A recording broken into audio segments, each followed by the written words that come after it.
Welcome to Lynn's Warriors. Warning, this discussion may be disturbing. Full disclosure, I want this discussion to be somewhat disturbing. I want to wake up America. We want to wake up America. This is not my story to tell, but it's my job at the Warriors to honor our Warriors hashtag community creates change. Our goal is always educating and empowering and helping to keep kids and families safe. Today, we are very honored to have with us South Carolina State Representative Brandon Guffey after his 17-year-old son Gavin was targeted in an online sextortion scheme. Tragedy ensued, but Brandon turned grief into resolve. He championed Gavin's law in South Carolina to make sexual extortion a serious felony and to give law enforcement real tools to protect children. Since then, he has really pressed big tech for accountability, and he has carried this fight from his home state to Washington, D.C. So no family will have to walk this road again. We thank Representative Guffey for his dedication and commitment and bravely sharing his family's very personal story. He embodies true definition of a warrior. Please follow Representative Guffey. Don't worry, though. You don't have to write this down. I'm going to have everything in the body of the video. He is on X. He has LinkedIn. He is on Facebook. Again, it'll all be outlined for you. I want you to sit back and listen, Warriors, and we want to welcome Representative Brandon Guffey to the Warriors. Thank you for having me on, Lynn. I really appreciate it. So now, I think I appreciate it more, but you make me smile. You really do. I have to say, every time I see you, I saw you in Washington not long ago. I saw you in New York. You make me smile. I don't know. I usually don't say that to people. I love that. People usually make me cry. So take that as a compliment. It's infectious. No, your smile is infectious. But I do want to start with this is your. I'm very serious about this, Representative Guffey. This is your story to tell. So start us off with anything you want. It could be about your background. It can be about your story with Gavin. Anything you want. Just start us off with some information. Anything. Well, first of all, politics isn't my identity. It's become part of my path, but it's not my identity by any means. I was running for the South Carolina State House and had just won my Republican primary in July of 2022, July 27th of 2022. I came home from a political event. My son Gavin was in his room playing video games. I stepped outside, got on the phone, came back in shortly after 1, was laying in bed replying to emails. And at 1:40 a.m., Gavin took his life that night. And Gavin was living his best life. You hit that stage as a man, as you're starting to grow, where you quit worrying about what everyone else thinks. And I think Gavin was finally confident in who he was at that point. And just everything seemed to be going right. And instead, I didn't know why he took his life at that time. But we ended up finding out that he was a victim of a crime called sextortion, which I'd never heard of. And sextortion is whenever someone pretends to be someone else online and coerces the individual to share images back and forth. And then once they get the images, they begin to blackmail them. In Gavin's case, this was a person from Lagos, Nigeria, that contacted him pretending to be a young woman on Instagram that was a year older. And, began to exchange images back and forth. And in this generation, while it might not be common for my generation, in Gavin's age group, they are the Snapchat generation. And they equate sharing images as first base because there is no physical contact. And they took that shame in order to convince him to take his life because he did not have the money to pay them. Once that happened and I found out what happened, I wanted to quit politics. My wife said, absolutely not. You're one of the few people that can make a difference. So that became my primary focus, is trying to save as many kids as I possibly can online. And I started to look into how big tech is aware of these problems, and yet they were doing nothing to fix it. I often say big tech is the equivalent of big tobacco of this generation. They're aware of the problems, but they spend more money fighting against solving the problems than they do actually bringing solutions to the table.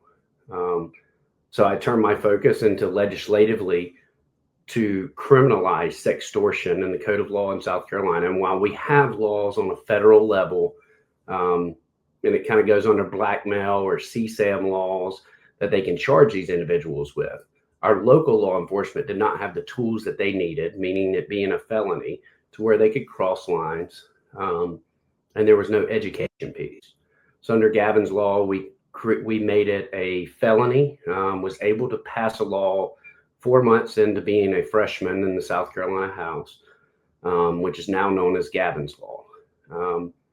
And not only did it criminalize it and make it a felony, but we also mandated the education of Gavin's law in all schools throughout South Carolina. So in elementary school, it may be they're teaching it more as stranger danger, whereas once you get into middle school and high school where sexual education is taught, they start discussing a little bit more in detail of what sextortion is and why these kids should be aware. Since Gavin, there have been over 50 teens that have taken their life. Those are publicly reported. My focus, I have not stopped in 3 years of trying to raise awareness, because people do not understand how severe this is until it happens to their family. And the statistics right now are 1 out of 17 teens have been victim of sextortion. That's every middle school, every high school class has someone in there that has become a victim. So after Gavin's law started less than 3, which is the symbol that Gavin sent out before he took his life, which looks like a heart emoji. And it was just his way of saying, I love you. And so we started the Less Than 3 Foundation, and I travel around in an old hippie bus because Gavin loved sticker bombing everything. And we call it the struggle bus. And I talk to teens about mental health and cyber crimes, and then they put stickers on it just to let them know. And our message is, tomorrow needs you.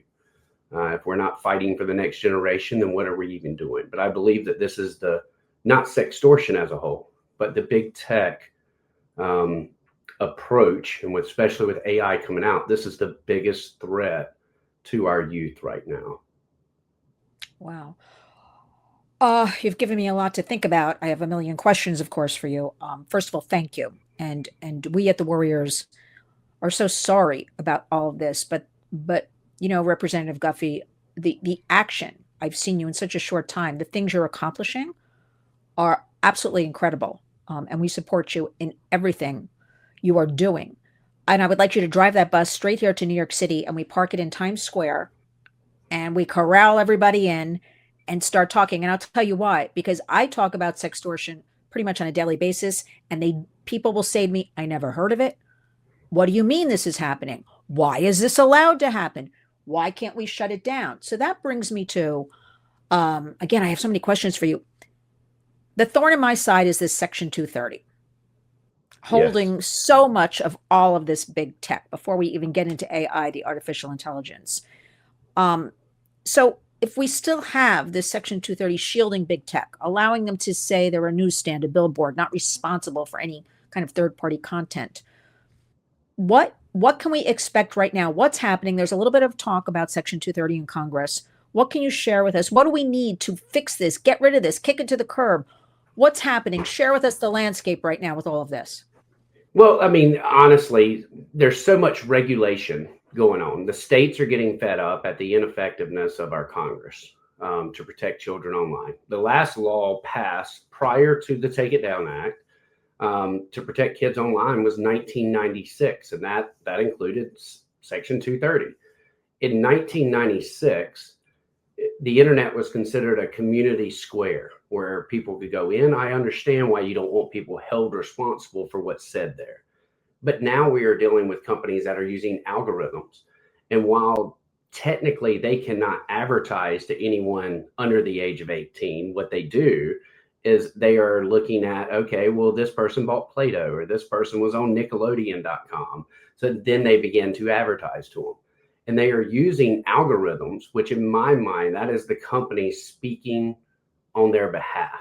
in my son's case, I filed a lawsuit against Meta. And, Section 230 is the big holdup to say that they can't be held responsible. But they allow 13-year-olds to download apps and agree to contracts without parental consent. They're allowing predators from across the world to message our children in their bedrooms at home. And we as parents have no right to pull that or to say, block this device from getting on this platform. There's over 10,000 social media apps. Meta's just one of them. I use the example all the time that I'm pretty tech savvy. I came from advertising online in the early 2000s during the Web 2.0 launch. I had every parental protection software on my son's phone, and yet I was confident he wasn't looking at pornography. But whenever I got his phone back, he had 3 Twitter accounts. One was his standard Twitter account. The other 2 were full pornography. So he's getting them just off of social media. And yet there was no parental rights. So whenever I filed the lawsuit against Meta, I went up to DC for the big tech hearing, and I was able to participate in that. Lindsey Graham kicked off that hearing by telling Zuckerberg, you have blood on your hands, and discussed Gavin's story. And I began to advocate with Senator Cruz for the Take It Down Act as well, along with the Kids Online Safety Act. We're trying to pass these, but Section 230 alone, if these companies could simply be held responsible and I could take them to court, they would change their tone completely. The last call I was just on was someone that used to be in advertising for Microsoft. And she talked about, everything that they would bring up about the safety issues that always turned into what's the return on investment. And to me, there is not enough investment. There's not enough outrage towards big tech that is forcing these companies to make sure that they're putting children's safety first. This is a product, not a service, and it should apply to consumer protection laws. But yet, big tech, these are the world's richest companies since the inception of man, and they are spending tons and tons of money. I think it was 150 million just in lobbying against representatives like me that are trying to hold them accountable or trying to fight against it. And in Congress, you have Josh Hawley right now talking about repealing Section 230, which would be great. But on the other side, you've got people advocating for an AI moratorium, which that would be the biggest disaster since 230 to our children. 10 months ago, we didn't even know that a chatbot would tell a child to take their life. And yet you're wanting to put a 10-year moratorium on any states being able to protect their citizens from artificial intelligence. I mean, I find that ridiculous. So it's all across the board. It's nonpartisan. I mean, who doesn't want to protect our children? And me being a little bit more libertarian, I don't want to stifle any industry. I'm chair of AI regulations in South Carolina, and yet I have not passed a single AI regulation. I believe that government should be reactive, not proactive, because we don't need to write a law until there's a problem, in my opinion. We can try to foresee whatever problems there are, but then we would just have so many laws, it would be ridiculous. But I have to say something. We saw what happened since, I'll say, the birth of the internet, 1996, right? How this turned into, the predators, for shorthand, are always 10 steps ahead, in my opinion, right? Did we not learn, Representative Guffey, anything from that, moving into this whole AI, which to me seems like every day it's speeding up, like right in front of us, it's just happening. As you pointed out about the chatbots, we didn't even know a few months ago about that these would control kids' minds and all that. Did they not learn anything from that moving into this whole new area with the artificial intelligence of putting some sort of guardrails, safety, more discussion, more education?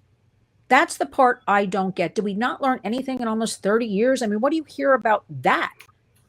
I don't think that my honest opinion is that the problem that we have is we have too many politicians making decisions based on their next election and not enough leaders making decisions based on the next generation. And what we've got to do is we've got to look at it. There's not enough people with children that are affected by this in Congress.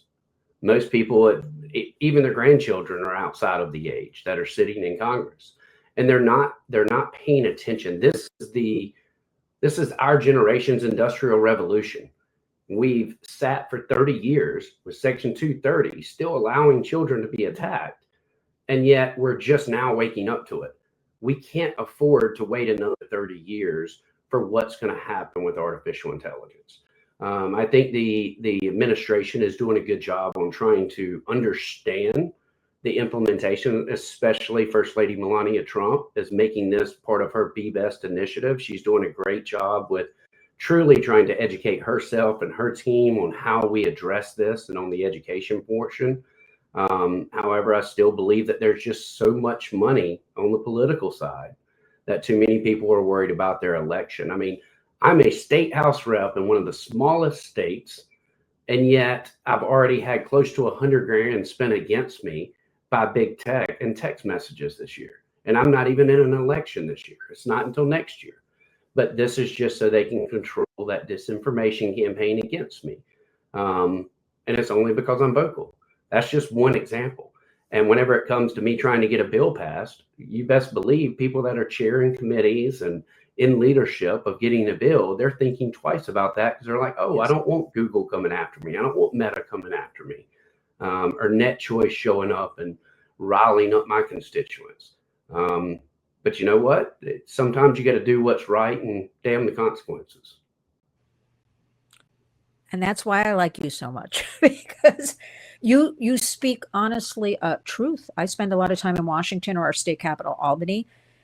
And listen, I understand everything you just said. I understand people are scared to speak up, or their livelihoods or their families get attacked. But these are our precious children, our future adults, our future leaders.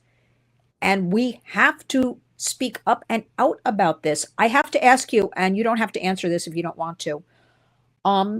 I do think our First Lady, Melania Trump, I was very ecstatic. She took such an interest in Take It Down Act. Her presence lends a lot, even PR wise, bringing to the public, right? Because the bottom line is you and me know a lot of things. How do we get this information to the public? The moms and dads that are overwhelmed, they're working, they're just trying to put food on the table. Like, we got to get it into the public. I'm shouting that all day long, right? And now she's very much interested in the AI, the artificial intelligence, moving that ahead with our children. It's here. It's not going anywhere. So we have to deal with it, right? I can't help but tell you, again, answer any way you see fit, don't answer. Seeing all of those heads of big tech sitting in the White House at a dinner table, for me, was a little disturbing the other night. Did you see any of those images, and what did you think of all that? I was very frustrated at the inauguration, seeing them get invited, not just invited, but sitting right behind the president. It bothers me, but at the same time, if I was offered the opportunity to sit in the room with those big tech executives, I wouldn't turn it down. That doesn't mean that my belief has changed. So I will say, at least with the First Lady, I believe her heart is pure in trying to find a solution. And I'm hoping that is what the course is, and that's the way that it's going. So I don't want to be judgmental just because someone's in a room, because in order to be part of a solution, you've got to be part of the conversation. And one of the reasons I feel like we can't get big tech to change is because I can't sit in a room with Mark Zuckerberg and Tim Cook and these guys and have the conversation to say, hey, why can't we do this? Because last thing I want to do is regulate. If I could just get you to solve the problems without us having to regulate, then that would make okay. But I want to see you in the room with them. That's what I'm talking about. Let us all come together. Again, it's not going away. Artificial intelligence, big tech kind of rules the roost. I think we can all agree on. Why can't you be in the room with them, with other people? I like to say boots on the directness. Then they won't let me in the room either. But yeah. but we need to all come together on this, to put it all out there and critically kind of, brainstorm, analyze, and come to some solutions that benefit everybody. I believe it can be done. Well, I don't believe that Mark Zuckerberg is, I often joke around, kind of compare him to the Dave Chappelle skit and say he's the habitual line stepper. It doesn't seem to matter what he does. it never involves child safety. Right. I mean, they just announced more whistleblowers just come out in the Washington Post today, talking about Meta. They are fully aware of the problems. And one of the reasons I'm suing them, the person that attacked my son was Bella Janet 28, that messaged my son, caused him to take his life. Homeland Security gets involved. They file a subpoena. Meta pulls down Bella Janet 28, but they left up all the other accounts that are associated with it. So the person running it, they still kept all their other accounts, and Bella Janet 30 began to extort my 14-year-old cousin the week that we're trying to bury my son, my 16-year-old son, and even went as far as sending me a message saying, "Did I tell you your son begged for his life?" with a laughing face emoji. If I would have sent a friend request, I could choose block this person in any new profiles. This is someone Meta knows was exchanging child sex abuse material. This is a person that they know, that Meta knows is under a criminal investigation that will be charged for the death of a minor. And yet they left all these profiles up for them to continue to extort other teens and to extort my family during this process. And to me, that's unforgivable. I mean, this is a simple process that they already have the tools in place. They just don't want to turn it down because that's advertising dollars for each one of those fake accounts that he's got. So you're saying money is always, because people will say to me all the time, why? And you're saying it's money. Just money is the bottom line. They don't care at all about people. They don't care. It's just money, money, money, eyeballs, keep going. Kids will be hooked for life, right? It's cash above children. Cash above That's exactly what it is. And until we as investors are, I plan on introducing a bill within the state that will pull all big tech funding from our state pensions, any investments into big tech. As long as they are not protecting children online, I want to be able to pull their funding. And until we as a people stop investing in these companies and start pulling our money out of it and saying, until you fix this, then we're not going to invest, I don't think things will change. Yeah, I was going going the to same say, thing with our politicians that are not standing up to protect children, and they are giving these, they're trying to equate it to the First Amendment. A good example of this is you've got Net Choice, that is big tech's lobby that fights against this. In the physical world, if I were to hand you an envelope full of child pornography and said, "Hey, Lynn, this may contain child pornography," and I hand it to you, I would be charged with distributing child pornography. But yet Meta can send you child pornography. They blur the image. They put a warning. You can still open it up, and then no one's charged. And now they're going to end-to-end encryption to where you can't see the conversations in between it. But yet they have the technology to blur the images, so they know something's there. Yeah, I'm just thinking about that when you said all that. Well, let me ask you. To me, a simple solution, not that any of this is simple, is just disrupt all the money lines, as you pointed out. Is the DOJ, what do we know about that, disrupting, for instance, sextortion? And you can speak to this. I've been told with law enforcement we work with, most of these servers are in other countries, right? Why don't we shut down all of this financial, path to all of this? That would be something. Hit them in the wallet, the purse. Is this being done that we know about? Sure, we hear things, read things once in a while. We have some kind of movement. What about that? I mean, this is, to me, a national crisis going on in America. I agree, and I wish it was that simple. But the money that my son sent didn't go directly to Lagos, Nigeria. It went through 3 other people that have been extorted, that become money mules before it's transferred into crypto, and then the crypto going to the other country.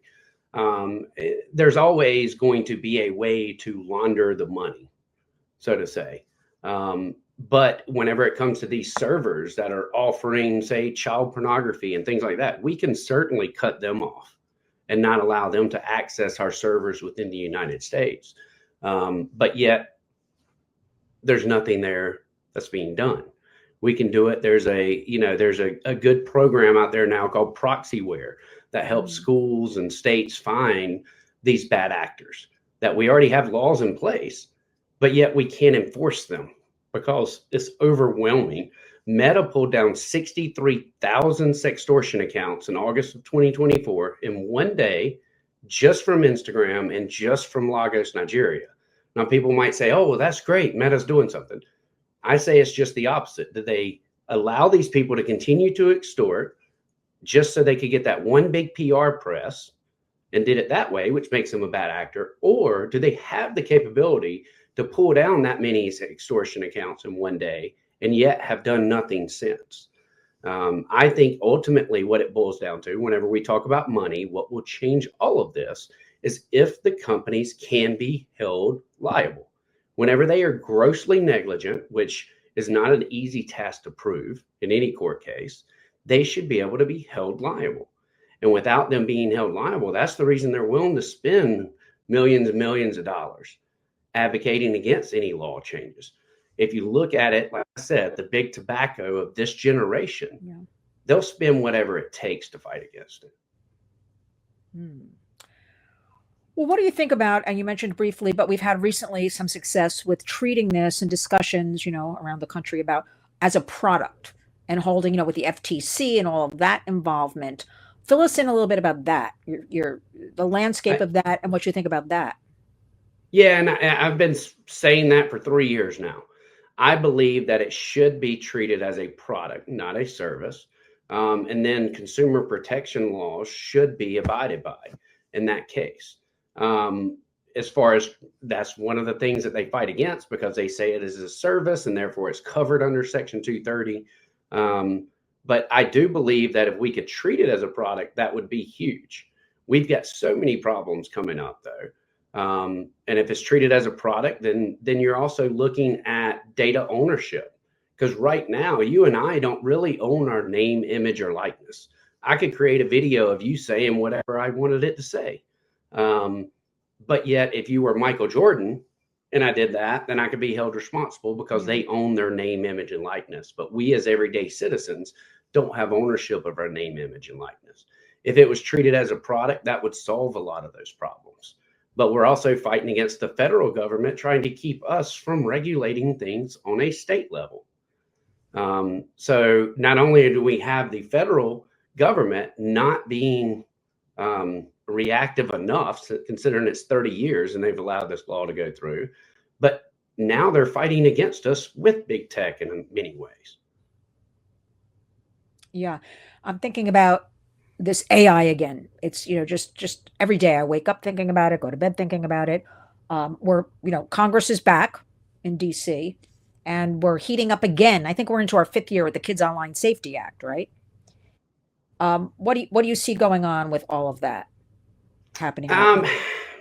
My fear, and I was told last session that it's not going to pass. The problem that I had with it is it passed the Senate overwhelmingly.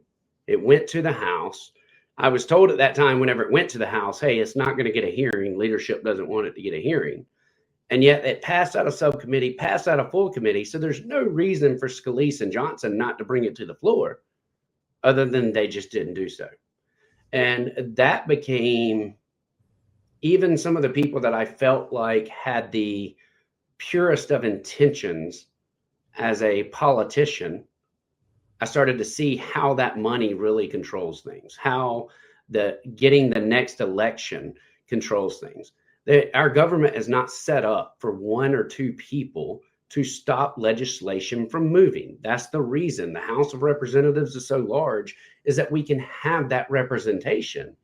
And yet it boiled down to 1 or 2 people not allowing this bill to be heard, which killed it. So now we're starting back over. My only problem with COSA, I think COSA is a good small step. Just like Take It Down was a brick in the wall, COSA is a brick in the wall. I don't like the fact that it is starting at 16 instead of just adult minor. Because everything else, whenever it comes to sharing intimate images, while age of consent might be different in every state, intimate images is still 18 regardless. So anything to do with intimate images with children, it should be adult minor. And for online safety, it should be adult minor. The problem that we have with Section 230 is it puts an age at 13. Well, what are we doing? We're negotiating to go to 16? No, negotiation time's over. You've had 30 years. Screw that. We're going into adult minor, and that's the way that we need to pass it.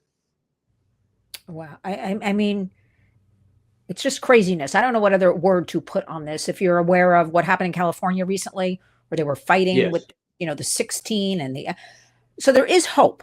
I mean, we can never give in or give up. We have to just keep being vocal about it, talk out and educate the public. Again, I go back to it is our job to just we don't want to slap these band-aids on. We want to get in there, intervene and prevent, new victims, pretty much the raise awareness.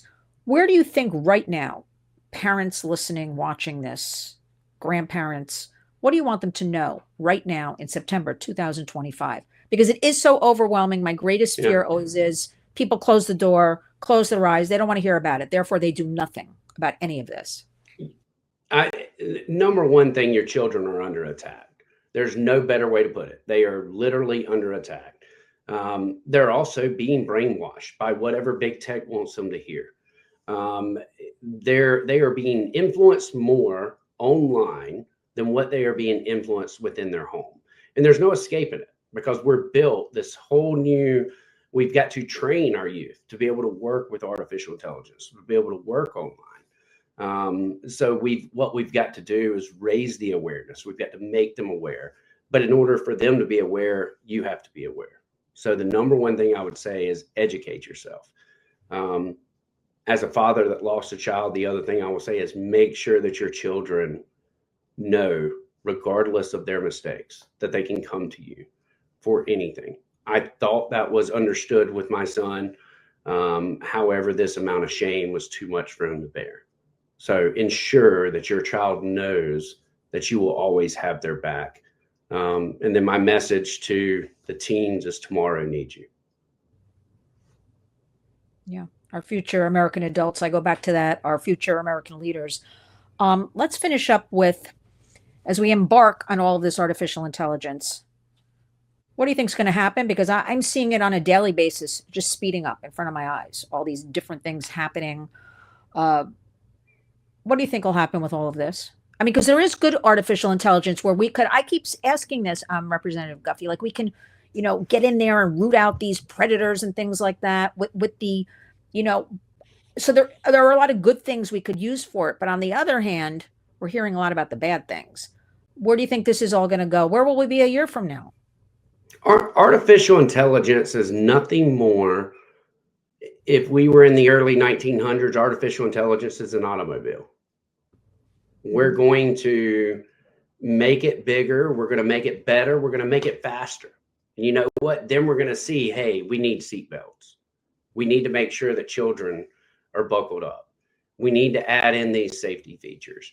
And if we take that approach, we can harness it. And the biggest thing is we have to learn that whenever we see a problem, to be reactive to it. If the companies that are building the cars are making them explode on impact and they're not taking action, then the government has to step in. And right now, those companies can't be held civilly liable. So we have to take legislative action. And I think that there's so much misinformation out there that it gets spun around to make everyone chase their tail instead of focus on what is really the problem right in front of us. And we've just got to be aware, and we've got to learn to be reactive, to be vocal, to stand up. And we're not always going to agree on the best way to go about it. But ultimately, we all want to protect our children online. So we've got to have those conversations and figure out what the solution is. But you're 100% right. It can be used for good, just as the car could. The car turns into an 18-wheeler that's now transporting goods that, there's so many good things that can happen from it. And that's the reason I haven't regulated it in South Carolina as chair of the committee, is because I want to see, okay, what are the problems? How do we address them before I'm writing unneeded regulations to hinder artificial intelligence from developing? Because whether we want it or not, other countries are already ahead of us. Yeah. It's like, I'm always saying it's here. So let's learn how to work with it to the best, right? Do that. Yes. Let me ask you something. A little bit personal, answer or not, I like to say. How are you and your family doing? Are you taking care of yourself? This is a lot. You talk about this. I mean, I don't know how you do it. And you're so brave and your family, but you're out there vocal talking about this all the time and your son's story. How do you take care of you, Brandon Guffey? I'm very I serious don't when do I it. ask that. I don't do anything but talk about it, really. That's your That therapy. is, it's my life's mission. And Mhm. that's what gives me a little bit of closure is whenever I'm able to help someone to know that my message has helped a family, a mother that might be listening to this has a conversation with their child Yes. and finds out their child's being a victim right now. That is where I get my peace. As far as the rest of the family, I would say we're as good as can be. There is, you lose that sparkle in your eye and you get glimpses of it, but I don't know that it ever fully returns. Um, but me moving forward, I'm trying to raise two young men, and I'm trying to teach them how to handle whenever adversity hits. Um, and as a father, I'm great at giving advice, but I suck at following it. So I'm just having to make sure that I'm trying to follow the advice that I would give my son and try to lead by example. Well, listen, you are doing an absolutely terrific job, Representative Brandon Guffey. You really are a warrior. I mean, I want to thank you for taking this time. I know how incredibly busy you are for joining us here, your courage, sharing your family story, and for honoring Gavin with action where you could easily. I understand this is kind of, I'll just put words in your mouth, kind of your therapy, speaking out, doing all this, as opposed to most parents would put a blanket over their head and they wouldn't be able to talk about it. To every parent watching, you are not alone. We want you to know that. Talk to your kids open and honestly, no matter what. Keep an eye as much as you can. We know it's difficult on what's going on. As Representative Guffey said, educate. There are plenty of resources. You can always go to our website, lynswarriors.org. Again, Representative Guffey's, all of his social media will be in the body of this to get resources, take actions, whatever he has, news for you. You've got to take, I don't care if it's 5 or 10 minutes a day, to educate yourselves on all of this. And you need to know if there is any type of exploitation. Cybertipline.org. If you see something, your child tells you something, go to that. Don't delete anything. Keep that as evidence. Representative Guffey, we stand with you. We stand with your family, and we honor Gavin. So from the bottom of my heart, thank you for joining us. We want all the warriors listening, watching, to share this most important discussion. And promise me, Representative Guffey, you will join me again, because we have to talk about these issues. They're changing every single day, constantly, and educate our warriors out there. We fight for children always. So thank you. Again, I'm going to keep telling you, you are indeed a warrior. Let us speak again soon. Thank you, Lynn, so much. And I'm happy to partner with you anytime I can. Yeah, that is the warrior way. We'll speak again soon. Thank you. All right. Thank you.